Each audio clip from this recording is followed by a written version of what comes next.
San Francisco's Sutro Baths was engineered to resist water, rot, even the sea itself. Yet in 1966, this palace of salt pools burned to the ground on a fog-soaked night when fire should have been impossible. No gas lines, no electricity, wood saturated with brine. Investigators closed the case as unknown. So, how does a building made for water ignite without warning or explanation? Let's unravel what made this bath vanish in flames. In 1896, Adolf Sutro set out to build something no one had ever seen, a palace made of water, carved straight into San Francisco's wild Pacific cliffs. Sutro, a German immigrant and former mayor, wanted to give the city a public wonder that felt limitless. The Sutro Baths stretched across 3 acres, their glass roof rising above the roar of the ocean. Inside, 6 enormous pools shimmered with salt water, each one filled and refreshed by the tides. At high water, the Pacific surged through tunnels beneath the building, driving 1.7 million gallons into the baths every single day. When the tide fell, steam pumps took over, pulling seawater up from below and cycling it through the pools. Engineering had to match ambition.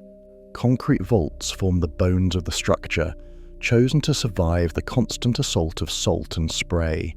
Steel beams, shipped in and coated to resist corrosion, held up the vast spans of roof and gallery. Tiles salvaged from local shipyards lined the floors and pool walls, their glazed surfaces slick with condensation even on sunny days. Every corner was built to resist rot, to hold back the ocean's hunger. Yet inside, the air was always thick with moisture. The boiler rooms sweated year-round. Changing halls echoed with the drip of water running down glass and stone. Sutro called it his interior ocean. At its peak, the baths drew crowds of up to 10,000 people at once, families, athletes and tourists all packed into a space where the sea had been tamed but never fully contained. The baths were more than a feat of engineering. They were a promise that with enough vision and concrete, even the Pacific could be brought indoors. By the early 1960s, the Sutro Baths stood empty. Years of declining attendance and mounting costs had drained the life from the palace. The laughter and shouts that once echoed off the tile faded into the sound of wind and surf. After decades of salt air and constant damp, the structure had become a wet skeleton. Its glass roof shattered, pools drained but never truly dry. Salt residue coated every surface, and puddles lingered in the lowest vaults. Developers bought the property, aiming to clear the site for apartments. Demolition permits were filed and salvage crews moved in. Their job? Strip anything of value.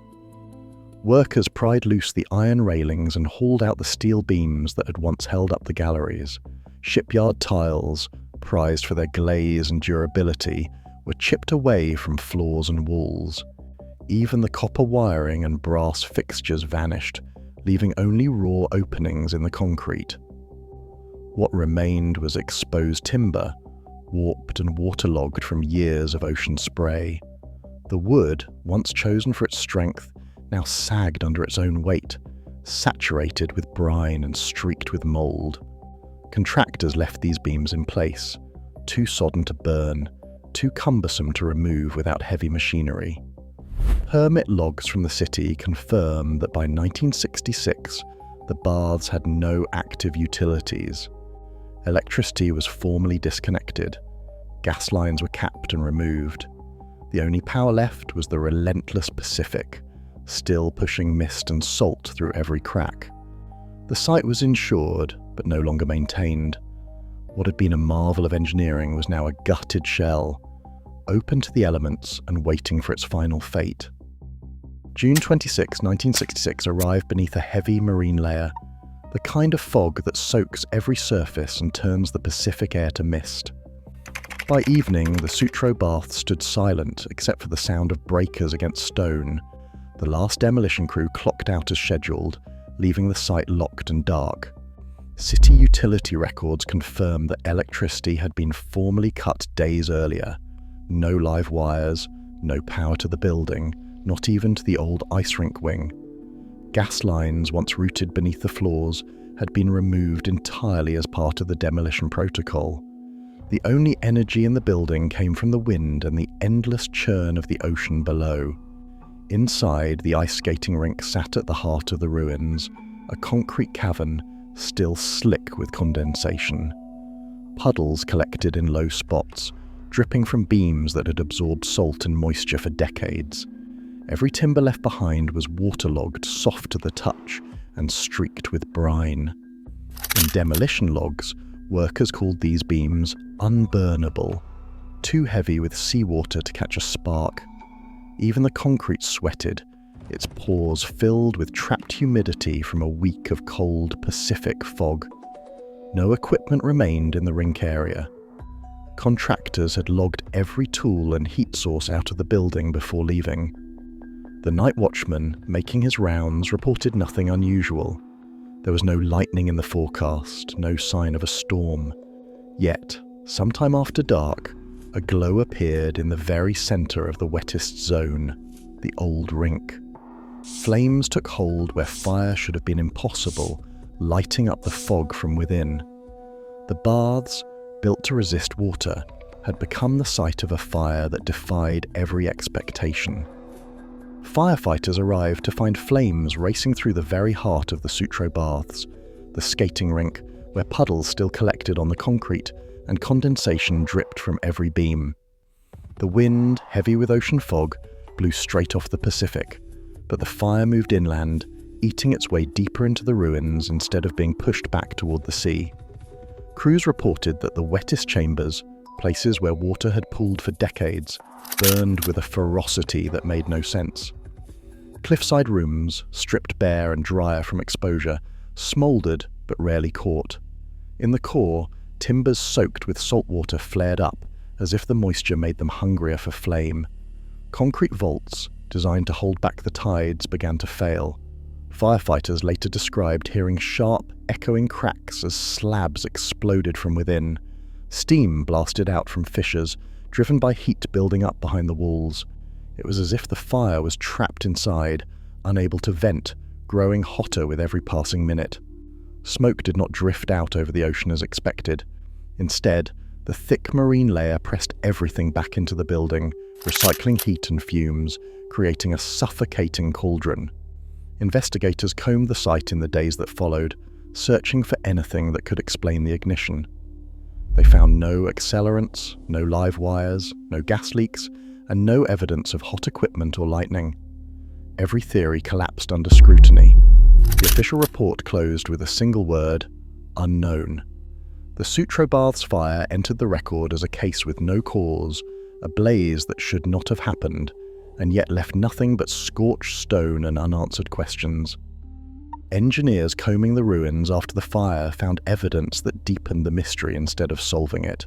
Steel beams, once protected against the ocean's assault, now showed signs of heat tempering. Metal warped and coloured as if forged in a furnace, not just burned in a building fire. Concrete walls, split open by explosive steam, revealed salt crystals fused into glassy streaks. Achieving that kind of fusion requires temperatures far higher than what ordinary wood or debris fires can reach, especially in a space that was still slick with moisture. Some sections of the baths continued to steam for weeks, as if the heat had become trapped deep inside the stone. No one could explain how salt, usually a fire's enemy, seemed to have joined the destruction, raising more questions about the chemistry that played out in those wet, burning chambers. On foggy mornings, surfers crossing the ruins sometimes pause, claiming the air still carries the scent of burned timber, decades after the last flames died. Drone-mounted thermal cameras flown over the site at dusk have picked up faint heat signatures clustered near the old high-tide pools. The readings do not match sun-warmed stone or reflected city light. They appear in places where the ocean floods the ruins, then vanish just as quickly. Park rangers and locals swap stories about steam curling from cracks in the concrete on cold nights, even when no sun has touched the stone for days. Around here, people call it a house of water, where fire still breathes. In 1896, the Sutro Baths opened with more than 1.7 million gallons of seawater circulating daily, an engineering feat built to resist water and time. Yet, on June 26, 1966, despite wet weather, disconnected utilities and salt-saturated beams, the baths burned in conditions that should have made fire impossible.